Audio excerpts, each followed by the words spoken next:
ಅದಕ್ಕೆ ಎದ್ದು ಬೆಳಗ್ಗೆ ಎದ್ದು ಆಸೆ.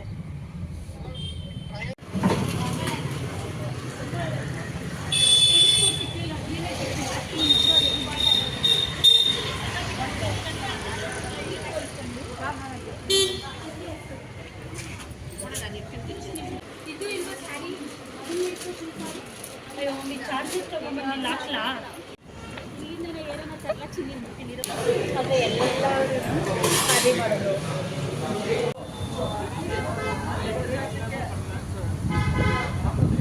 ಎಲ್ಲರಿಗೂ ನಮಸ್ಕಾರ, ರುಚಿ ಮನೆಗೆ ಸ್ವಾಗತ. ಯಾರೆಲ್ಲ ನನ್ನ ಯೂಟ್ಯೂಬ್ ಚಾನಲ್ನ ಸಬ್ಸ್ಕ್ರೈಬ್ ಮಾಡದೆ ನೋಡ್ತಾ ಇದ್ದೀರೋ ಪ್ಲೀಸ್ ಸಬ್ಸ್ಕ್ರೈಬ್ ಮಾಡ್ಕೊಳ್ಳಿ. ಹಾಗೆ ಒಂದು ಲೈಕ್ ಮಾಡಿ, ಶೇರ್ ಮಾಡಿ, ಕಮೆಂಟ್ ಮಾಡೋದನ್ನ ಮರಿಬೇಡಿ. ಇದು ಫ್ರೈಡೇ ವ್ಲಾಗ್.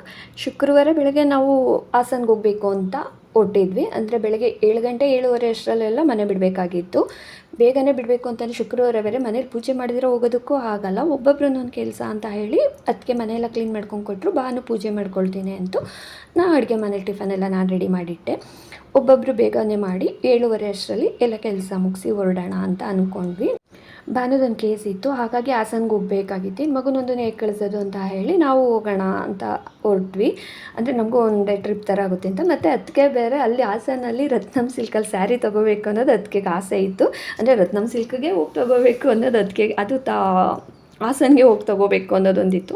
ನಮ್ಮ ಬೆಂಗಳೂರು ನಾಗರಬಾವಿಲೇ ಇದೆಯಲ್ವ, ಇಲ್ಲೇ ಹೋಗೋಣ ಅಂತಂದರೆ ಇಲ್ಲ, ನಾನು ಹೇಗೂ ಹಾಸನ್ಗೆ ಹೋಗ್ತಾ ಇತ್ತಲ್ಲ ಪಾಪ, ನಾವು ಹೋಗೋಣ ಅಲ್ಲೇ ತೊಗೊಂಬರೋಣ ಅಂತ ಇದ್ದರು. ನಾನು ಯಾವ ಥರ ತೊಗೋತೀವಿ, ವರಮಹಾಲಕ್ಷ್ಮಿ ಬುಕ್ ತೊಗೋತೀವಿ? ಇಲ್ಲ ಇವಾಗ ಸುಮ್ಮನೆ ಒಂದು ನೋಡೋಣ, ಅಲ್ಲಿ ಹೋಗಿ ಒಂದು ಸೀರೆ ತೊಗೋಬೇಕಷ್ಟೇ, ವರಮಹಾಲಕ್ಷ್ಮಿ ಬುಕ್ ಇವಾಗ ತೊಗೊಳ್ಳೋದಿಲ್ಲ ಅಂತ ಹೇಳಿದ್ರು. ಸರಿ ಅಂತ ಅಂದ್ಬಿಟ್ಟು ನಾವು ಮನೆ ಬಿಟ್ಟಾಗ 7:30 ಆಗೋಗಿತ್ತು. ಇನ್ನು ಹೋಗಿ ನಾವು ಹೋಗೋಷ್ಟರಲ್ಲಿ ಒಂದು 4 ಅವರ್ ಆದರೂ ಬೇಕೇ ಬೇಕು. ನಾವು ಇಲ್ಲಿಂದ ಹೋಗ್ತೀವಿ ಅಂತಂದರೆ ಒಂದು 4 ಅವರ್ ಜರ್ನಿ ಇದ್ದೇ ಇರುತ್ತೆ ಹಾಸನ್ಗೆ ಹೋಗೋದಕ್ಕೆ. ಹಾಗಾಗಿ ಇನ್ನು ಹೋಗ್ಬೇಕಾದ್ರೆ ದಾರಿಲಿ ಎಲ್ಲಾದರೂ ಟಿಫನ್ ಮಾಡ್ಕೊಳ್ಳೋಣ ಅಂತ ಅಂದ್ಕೊಂಡ್ವಿ. ಅಂದರೆ ಬೆಳಿಗ್ಗೆನೇ ನಾವು ಟಿಫನ್ ಎಲ್ಲ ಮಾಡಿ ಅಭ್ಯಾಸನೂ ಇಲ್ಲ. ಅಮ್ಮ ಆದ್ರೂ ಬಾಕ್ಸ್ ತೊಗೊಂಡೋಗ್ರಿ ಅಂತ ಹೇಳಿದರು. ಬಾಕ್ಸ್ ಎಲ್ಲ ಏನು ಬೇಡ ಬಿಡು ಅಂತ ಮೊದಲಿಂದನೂ ಒಂದು ಅಭ್ಯಾಸ. ಇಲ್ಲಾದರೂ ಹೊರಗಡೆ ಹೋಗ್ಬೇಕಾದ್ರೆ ಬಾಕ್ಸ್ ಎಲ್ಲ ತೊಗೊಂಡೋಗೋ ಅಭ್ಯಾಸನೇ ಇಲ್ಲ ನಮಗೆ. ತೊಗೊಂಡೋಗ್ತಾ ಇರಲಿಲ್ಲ. ನಾವು ಅಮ್ಮ ಎಲ್ಲರೂ ತೊಗೊಂಡೋಗ್ತಾರಲ್ವ ಊಟಗಳ್ನ. ಅಲ್ಲೆಲ್ಲ ನಾವು ಹೊರಗಡೆ ಒಂದು ಹತ್ರ ಕಾರ್ನ ಪಕ್ಕಕ್ಕೆ ಹಾಕಿ ಊಟ ಎಲ್ಲ ಮಾಡಿಬಿಟ್ಟು ಹೋಗ್ತಾರಲ್ಲ, ನೀವು ಹಾಗೆ ತೊಗೊಂಡೋಗ್ರಿ ಅಂತಂದರು. ಇಲ್ಲ ಬೇಡ ಬಿಡಮ್ಮ ಅಂತ ಹೇಳಿ ಬಂದ್ವಿ. ಅಂದರೆ ಟ್ರೈನ್ ನೋಡ್ತಾನೆ ಇದ್ವಿ. ಆದರೆ ಸ್ವಲ್ಪ ನೆಲಮಂಗಲದ ಹತ್ರ ಟ್ರಾಫಿಕ್ ಆಯಿತು. ಹಾಗಾಗಿ ಹೊರಡೋದು ಸ್ವಲ್ಪ ಅಲ್ಲಿ ಲೇಟ್ ಆಯಿತು. ನಾವು ಬೇರೆ 10:30 ಕರೆಕ್ಟಾಗಿ ಅಲ್ಲಿ ಇರಬೇಕಾಗಿತ್ತು. ಸರಿ ಅಂತ ಹೇಳಿ ನೋಡೋಣ ಅಂತ ಬಂದರೆ ಸ್ವಲ್ಪ ಮುಂದೆ ಬಂದ್ವಿ. ಒಂದು ಟೋಲ್ ಹತ್ರ ಒಂದು ಆಕ್ಸಿಡೆಂಟ್ ಆಗೋಗಿತ್ತು. ನಾವು ಏನು ಇಷ್ಟೊಂದು ಜಾಮ್ ಆಗಿದೆಯಲ್ಲ ಅಂದ್ಕೊಂಡು, ಅಂದರೆ ಟೋಲ್ ಹತ್ರ ಅಂದರೆ ಹಾಸನ್ಗೆ ಹತ್ತತ್ರದಲ್ಲೇ ಏನು ಹಿಂಗಾಗಿದೆಯಲ್ಲ, ಇಷ್ಟೊಂದು ಇದೆಯಲ್ಲ ಅಂದ್ಕೊಂಡು ನಾವು ಇಲ್ಲಿ ಲೇಟ್ ಆಗುತ್ತೆ ಒಂದು 10-15 ನಿಮಿಷ, ಇನ್ನು 15 ನಿಮಿಷದಲ್ಲಿ ನಾವು ಅಲ್ಲಿ ಹೋಗ್ತೀವಿ ಅಂತ ಅಂದ್ಕೊಂಡ್ವಿ. ಇಲ್ಲಂತೂ ಇವಾಗ ಹೊರಡೋದಕ್ಕಾಗಲ್ಲ. ಒಂದು 15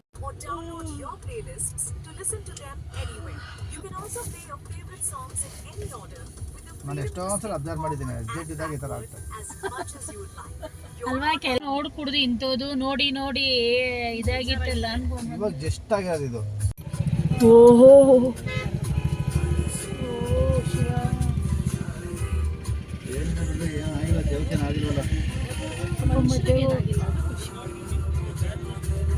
ಅದಕ್ಕೆ ಎದ್ದು ಬೆಳಗ್ಗೆ ಎದ್ದು ಎಲ್ಲ ಒಂದೇ ಫ್ಯಾಮಿಲಿ. ಅದು ಎಲ್ಲೋ ಮದುವೆಗೆ ಹೋಯ್ತಿದ್ರು ಗಾಡಿ ನಿಂತೈತಲ್ಲ, ರಿಪೇರಿ ಆಗೈತಲ್ಲ, ಅದಕ್ಕೆ ಆಕ್ಸಿಡೆಂಟ್ ಆಗಿರೋದು. ಇದು ನಿಂತಿರೋದಕ್ಕ. ಅಂದರೆ 4-5 ಕಾರು ಒಂದಕ್ಕೊಂದು ಟಚ್ ಮಾಡ್ಕೊಂಡು, ಆದರೆ ಎಲ್ಲ ಒಂದೇ ಫ್ಯಾಮಿಲಿಯವ್ರದವರು. ಎಲ್ಲೋ ಪಾಪ ಮದುವೆಗೆ ಹುಟ್ಟಿದ್ರು ಅಂತ ಅನಿಸುತ್ತೆ. ಹಾಗಾಗಿ ಒಂದಕ್ಕೊಂದು ಫುಲ್ ಕಾರೆಲ್ಲ ಡ್ಯಾಮೇಜ್ ಆಗಿತ್ತು. ನೋಡಿದ್ರೆ ಪಾಪ ಯಾರಿಗೂ ಏನೂ ಆಗಿರಲಿಲ್ಲ ದೇವ್ರ ದಯೆಯಿಂದ. ನಾವು ಅಲ್ಲಿಂದ ಬರೋದು ನಮ್ಗೆ ಬೇರೆ ಟೈಮ್ ಆಗೋಗಿತ್ತು, ನಾವು ಬೇಗನೆ ಹೋಗಬೇಕಾಗಿತ್ತು. ಹಾಗಾಗಿ ನಾವು ಲೊಕೇಶನ್ ನೋಡಿದಾಗ ಇನ್ನೂ 15 ನಿಮಿಷ ತೋರಿಸ್ತಾ ಇತ್ತು. ಆಗಲೇ 10 ಕಾಲಾಗೋಗಿತ್ತು. ಕರೆಕ್ಟಾಗಿ ನಾವು 10:30 ಅಷ್ಟರಲ್ಲಿ ಅಲ್ಲಿ ಹೋಗಬೇಕು ಅಂತ ಹೊರಟಿದ್ದು. ನಾವು ಅಲ್ಲಿಂದ ಮುಗಿಸ್ಕೊಂಡು ಬರೋ ಅಷ್ಟರಲ್ಲಿ 2:30-3 ಗಂಟೆ ಹಾಗೇ ಹೋಯಿತು. ಹೊರಗಡೆ ಬರೋ ಅಷ್ಟರಲ್ಲಿ ಅಲ್ಲಿಂದ ಅತ್ತಿಗೆ ರತ್ನಂ ಸಿಲ್ಕ್ ಹೋಗೋಣ ಅಂತಂದರು. ಅತ್ತಿಗೆ ಅದು ಬಿಡ್ತಾನೆ ಇರಲಿಲ್ಲ, ರತ್ನಂ ಸಿಲ್ಕ್ ಇಟ್ಕೊಂಡ್ಬಿಟ್ಟಿದ್ರು. ಸರಿ ಹೊರಡೋಣ ಅಂತ ಅಂದ್ಬಿಟ್ಟು ಅಲ್ಲಿಂದ ಒಂದು 10-15 ನಿಮಿಷ ಆಯಿತು. ನಂಗೆ ಅಲ್ಲಿ ಒಂದು 3-4 ಜನ ಫ್ರೆಂಡ್ಸ್ ಆದರು. ಅದರಲ್ಲಿ ಒಬ್ಬರು ಶ್ರುತಿ ಅಂತ ನಂಗೆ ಸಿಕ್ಕಾಪಟ್ಟೆ ಇಷ್ಟ ಆದರು. ಅವ್ರ ಜೊತೆ ಮಾತಾಡ್ಕೊಂಡು ಕೂತಿದ್ವಿ ಒಂದು 2:30-3 ಗಂಟೆ ತನಕ. ಆಮೇಲೆ ನಾವು ಹೊರಡ್ತೀವಿ ಅಂತ ಅಂದ್ಬಿಟ್ಟು ಬಂದ್ವಿ. ಅಲ್ಲಿಂದ ನಾವು ಬಂದಿದ್ದು ರತ್ನಂ ಸಿಲ್ಕ್ಗೆ.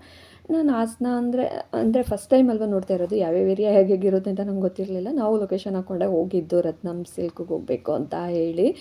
ನಮ್ಮ ಅತ್ತಿಗೆ ಅಂತೂ ಭಾನು ಅಂತೂ ಮಮ್ಮಿ ಬೆಂಗಳೂರಲ್ಲಿ ಇಲ್ಲದೆ ಇರೋ ಸೀರೆ ಆಯಿತಾ ಮಮ್ಮಿ, ನೀನೇನು ಮಮ್ಮಿ ಇಲ್ಲಿ ಬಂದು ಹಾಸನದಲ್ಲೇ ತೊಗೋಬೇಕು ಅಂತ ರೇಗಿಸ್ತಾ ಇತ್ತು. ಇಲ್ಲ ಪಾಪ ನಾನು ಇಲ್ಲಿ ಹೋಗಬೇಕು ಅಂತ ಇದ್ರು. ಸರಿ ಬಿಡು ಅಂತಂದ್ಬಿಟ್ಟು ಇನ್ನು ಹೇಗೂ ಪಾಪ ಆಸೆ ಪಟ್ಟಿದ್ದಾರಲ್ಲ, ಇಲ್ಲಿ ತನಕ ನಾವು ಬಂದಿದ್ದೀವಲ್ಲ. ಆಮೇಲೆ ಪಾಪ ಅಣ್ಣನೂ ಅಯ್ಯೋ ಬಿಡಾಕ ಇವಾಗೇನು ಇಲ್ಲೇ ಅಲ್ವಾ ಒಂದು 10 ನಿಮಿಷ ಅಷ್ಟೇ ಹೋಗ್ಬಿಟ್ಟು ಬರೋಣ ಅಂತ ಅಂದರು. ಸರಿ ಅಂತ ಅಂದ್ಬಿಟ್ಟು ನಾವಿಲ್ಲಿ ರತ್ನಂ ಸಿಲ್ಕ್ಗೆ ಬಂದ್ವಿ. ಒಳ್ಳೆ ಮನೆ ಥರ ಇದೆ ಇಲ್ಲಿ ನಾವು ಬಂದಾಗ ನೋಡಿದ್ದು. ಇದೇನು ಒಳ್ಳೆ ಚಿಕ್ಕದಾಗ ಮನೆ ಥರ ಇದೆಯಲ್ಲ ಅಂತ ಅಂದ್ಕೊಂಡ್ವಿ. ಅದು ಮನೆಯೇ ಅಂತಲೇ ಏನೋ ಅನ್ನೋ ಥರನೇ ಇತ್ತು. ಆಮೇಲೆ ಬಂದು ಸೀರೆಗಳೆಲ್ಲ ಒಳ್ಳೆ ಕಲೆಕ್ಷನ್ ಇತ್ತು, ತುಂಬ ಚೆನ್ನಾಗಿತ್ತು. ನಮ್ಮ ಮನೇಲಿ ನಮ್ಮ ಅತ್ತಿಗೆ ಈ ಸೀರೆ ತೊಗೋಬೇಕು ಅಂತ, ಅದಕ್ಕೆ ಅಂದರೆ ಇದೇ ತೊಗೋಬೇಕು ಅಂತ ಫಸ್ಟ್ ಟೈಮ್ ಮೈಂಡಲ್ಲಿ ಫಿಕ್ಸ್ ಮಾಡ್ಕೊಂಬಿಟ್ಟಿರ್ತಾರೆ. ಅದನ್ನು ತೋರಿಸ್ತಾ ಇದ್ರು ಫೋನ್ ತೊಗೊಂಡು, ಈ ಥರ ಸೀರೆ ಬೇಕು ಅಂತ ಹೇಳಿ. ಇದರಲ್ಲಿ ಬಂದು ಪ್ಯೂರ್ ಬಂದು 11K, ಅದ್ರಲ್ಲಿ ಸ್ವಲ್ಪ ಕಮ್ಮಿದು ಅಂತಂದರೆ 7K, ಅದಕ್ಕಿಂತ ಸ್ವಲ್ಪ ಕಮ್ಮಿದು ಅಂತ ಅಂದರೆ 4,500 ಅಂದರೆ ಡಿಸ್ಕೌಂಟ್ ಹೋಗಿ ಆ ಥರ ಇತ್ತು. ಅದರಲ್ಲಿ ನೋಡ್ತಾಯಿದ್ರು. ನಮ್ಗೆ ಇದು ನೋಡಿದ ತಕ್ಷಣ ಈ ಗ್ರೀನ್ ಕಲರ್ ತುಂಬ ಇಷ್ಟ ಆಯಿತು. ಪಿಸ್ತಾ ಬಾರ್ಡ್ರ್ ಬಂದು ಗ್ರೀನು ತುಂಬ ಚೆನ್ನಾಗಿತ್ತು. ಅದರಲ್ಲೇ ತಗೋ ಅಂತ ನಾವು ಹೇಳಿದ್ವಿ. ನಮಗೂ ಅದೇ ಇಷ್ಟ ಆಯಿತು. ಆಮೇಲೆ ಮೇಲ್ಗಡೆ ನೋಡ್ಕೊಂಬರೋಣ, ಫೋನ್ ಬೇರೆ ಚಾರ್ಜ್ ಕಮ್ಮಿ ಆಗಿತ್ತು ಅದಕ್ಕೆ ಫೋನಲ್ಲಿ.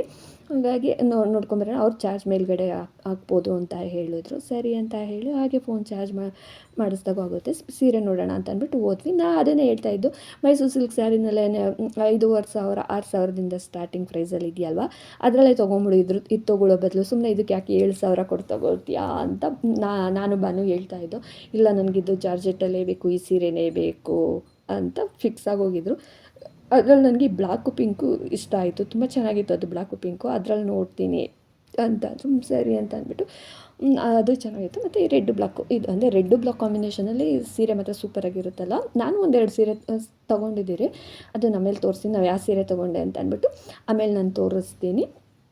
ಆಮೇಲೆ ಇದು ಒಂದಕ್ಕಿಂತ ಒಂದು ಚೆನ್ನಾಗಿತ್ತು. ಅದರಲ್ಲಿ ಈ ಪಿಂಕ್ ಸ್ಯಾರಿ ಅತ್ತಿಗೆಗೆ ಇಷ್ಟ ಆಯಿತು. ಫಸ್ಟ್ ಟೈಮ್ ನೋಡಿದಾಗ ಇದನ್ನು ಎತ್ತಿಟ್ಟಿದ್ರು, ಇದನ್ನ ಪಿಂಕ್ ತೊಗೊಳ್ತೀನಿ ಗ್ರೀನ್ ಬೇಡ ಅಂತ ಹೇಳಿ. ನಾವು ಸರಿ ಅಂತ ಅಂದ್ಬಿಟ್ಟು ನಮಗೆ ಗೊತ್ತಿತ್ತು ಫಸ್ಟ್ ಟೈಮೇ.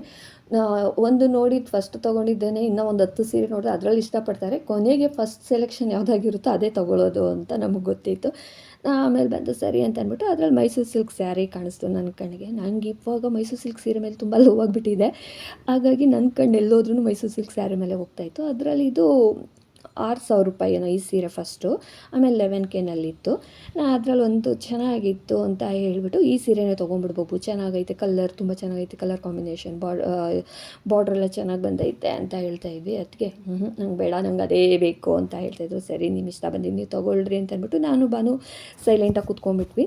ಆದರೆ ನಮಗೆ ಯಾಕೋ ಈ ಸೀರೆ ಮೇಲೆ ತುಂಬ ಇಷ್ಟ ಆಯ್ತಾಯಿತ್ತು. ನಮ್ಮಂಗೂ ನೀನೇ ತೊಗೊಂಬಿಡತ್ತೆ ಅಂತ ಅಂದರು. ನಾನು ಸದ್ಯಕ್ಕಂತೂ ಬೇಡ ನನಗೆ ಅಂತ ಹೇಳ್ತಾ ಇದ್ದೆ. ಆದರೆ ಸೀರೆ ಬಿಟ್ಟು ಬರೋದಕ್ಕೂ ಮನಸ್ಸು ಬರ್ತಾ ಇರಲಿಲ್ಲ. ಆದರೆ ಬೇಡ ಅಂತಲೇ ಯಾಕೋ ಅನಿಸ್ತಾ ಇತ್ತು ಸೀರೆ ನೋಡಿ. ಒಂದು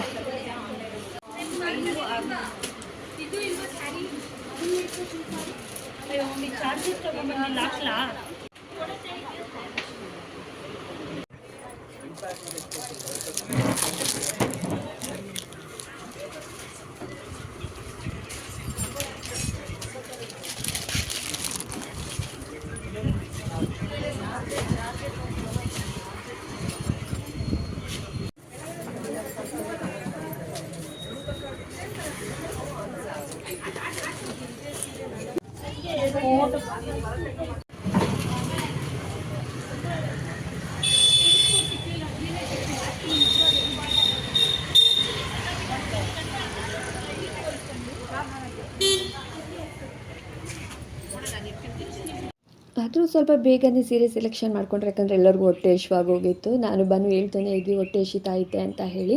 ಸರಿ ಅಂತ ಹೇಳಿ ಸ್ವಲ್ಪ ಬೇಗನೆ ಸೀರೆ ಸೆಲೆಕ್ಷನ್ ಮಾಡಿಕೊಂಡ್ರು. ಅಂದರೆ ಅಲ್ಲಿ ನನಗಲ್ಲಿ ಅನಿಸಿದ್ದು ನಮ್ಮ ಬೆಂಗಳೂರು ಥರ ಇಲ್ಲ ಅಂತ ನನಗನ್ನಿಸಿದ್ದು. ಅಂದರೆ ನಾವು ಇರೋ ಥರ ನಾವು ತೊಗೊಳ್ತೀವಲ್ಲ ಆ ಥರ ಅಲ್ಲಿ ನನಗನ್ಸಿಲ್ಲ. ಆ ಥರ ಇದನ್ನು ಅಷ್ಟು ಇಷ್ಟ ಆಗಿಲ್ಲ ನನಗೆ. ಸೀರೆ ಮಾತ್ರ ಹೊಸ ಹೊಸ ಕಲೆಕ್ಷನ್ ಇತ್ತು, ಚೆನ್ನಾಗಿತ್ತು. ಆದರೆ ನನಗೆ ಯಾಕೋ ಅಷ್ಟೊಂದು ಇಷ್ಟ ಆಗಿಲ್ಲ. ಅದಕ್ಕೆ ಮಾತ್ರ ಇನ್ನು ಆ ಸೀರೆ ಮಾತ್ರ ಅವ್ರು ತುಂಬ ಇಷ್ಟಪಟ್ಟಿನೇ ತೊಗೊಂಡ್ರು. ಅಲ್ಲಿಂದ ನಾವು ಬಂದಿದ್ದು ಸ್ವಲ್ಪ ಹಾಸನದಿಂದ ಸ್ವಲ್ಪ ಮುಂದೆ ಬಂದ್ವಿ. ಅಲ್ಲಿ ಎಂಪೈರ್ ಇತ್ತಲ್ಲ, ಹಾಗೆ ಊಟಕ್ಕೆ ಹೋಗೋಣ ಅಂತ ಹೇಳಿ ಅಲ್ಲಿ ಬಂದ್ವಿ. ಬಂದು ಊಟ ಬಾನು ಮತ್ತು ಅಣ್ಣಗೆ ನಾನ್ ವೆಜ್ಜಲ್ಲಿ ಕೊಡಿಸಿ ನಾವು ವೆಜ್ಜಲ್ಲಿ ತೊಗೊಂಡ್ವಿ. ಶುಕ್ರವಾರ ಬೇರೆ ಅಲ್ಲ, ನಾನು ಅದನ್ನೇ ಹೇಳ್ತಾಯಿದ್ದೆ, ನಾವು ಯಾವಾಗ ಬಂದರೂ ವಾರ ನೋಡಿಕೊಂಡೇ ಬರ್ತೀರಿ, ಬೇರೆ ಟೈಮಲ್ಲಿ ಟೈಮಲ್ಲಿ ಬಂದರೆ ನಾವು ನಾನ್ ವೆಜ್ ತೊಗೋಬೋದಾಗಿತ್ತು ಅಂತ. ಭಾನು ಯಾವಾಗಲೂ ಹೇಳ್ತಾನೆ ಇರೋದು, ನೀವು ಅವತ್ತು ತಿನ್ನಲ್ಲ ಇವತ್ತು ತಿನ್ನಲ್ಲ ಅಂತಲೇ ಇರ್ತೀರಾ, ಹಾಗಾಗಿ ಇವಾಗೇನು ಮನೆಯಿಂದ ಹೊರಗಡೆ ಬಂದಿದ್ದೀರಲ್ವಾ ಅಂತ ಹೇಳ್ತಾಯಿತ್ತು. ಆದರೆ ನಮ್ಗೆ ಅದು ಅಭ್ಯಾಸನೇ ಇಲ್ವಲ್ಲ ಶುಕ್ರವಾರ ಎಲ್ಲ ತಿಂದು ಅಂತ ಹೇಳ್ಕೊಂಡು ಆಮೇಲೆ ಊಟ ಎಲ್ಲ ಬೇಗನೆ ಮುಗಿಸಿ ಮನೆಗೆ ಹೊರಡೋಣ. ಮನೆಗೆ ಹೋಗೋಷ್ಟರಲ್ಲಿ 6:30 ಆಗುತ್ತೆ ಅಂತ ಅಣ್ಣ ಹೇಳಿದ್ರು. ನಾವು ಹೋಗೋಷ್ಟರಲ್ಲಿ 6:30 ಆಗುತ್ತಕ್ಕ ಅಂತ. ನಾವು ಫ್ರೈಡ್ ರೈಸ್ ಮತ್ತು ಗೋಬಿ ತೊಗೊಳ್ಳೋಣ ಅಂತ, ಅದಕ್ಕೆ ಅಂತ ಬೇಡ ಅಂತ ಹೇಳಿ ಮಶ್ರೂಮ್ ಪೆಪ್ಪರ್ ತೊಗೊಂಡ್ವಿ. ಪನ್ನೀರಲ್ಲಿ ಕೇಳಿದಕ್ಕೆ ಅಲ್ಲಿ ಏನು ಅಷ್ಟೊಂದು ಇರಲೇ ಇಲ್ಲ. ಇನ್ನು ಅಲ್ಲಿಂದ ನಾವು ಹೊರಟ್ವಿ. ಇನ್ನು ಅದಕ್ಕೆ ಬೇರೆ ಸ್ವಲ್ಪ ದೂರ ಬಂದಮೇಲೆ 6 ಗಂಟೆ ಆಗಿತ್ತು ಕರೆಕ್ಟಾಗಿ. ಅವಾಗ ನಂಗೆ ತಲೆನೋವು ಅಂತ ಹೇಳಿದ್ರು. ಆಮೇಲೆ ಇಲ್ಲಿ ಕಾಫಿ ಕಟ್ಟೆ ತುಂಬಾ ಚೆನ್ನಾಗಿದೆ. ಯಾರಾದರೂ ಅಷ್ಟೇ ನೆಲಮಂಗಲದಿಂದ ಸ್ವಲ್ಪ ಮುಂದೆ ಹೋದ್ರೇ ಸಿಗುತ್ತೆ ಇದು ಕಾಫಿ ಕಟ್ಟೆ ಅಂತ, ತುಂಬ ಚೆನ್ನಾಗಿದೆ. ಅಲ್ಲಿ ಒಂದು ಕಾಫಿ ಕುಡ್ಕೊಂಡು ಮನೆಗೆ ಬಂದ್ವಿ. ಇಲ್ಲಿಗೆ ಇವತ್ತಿನ ವ್ಲಾಗ್ ಎಂಡ್ ಆಗುತ್ತೆ.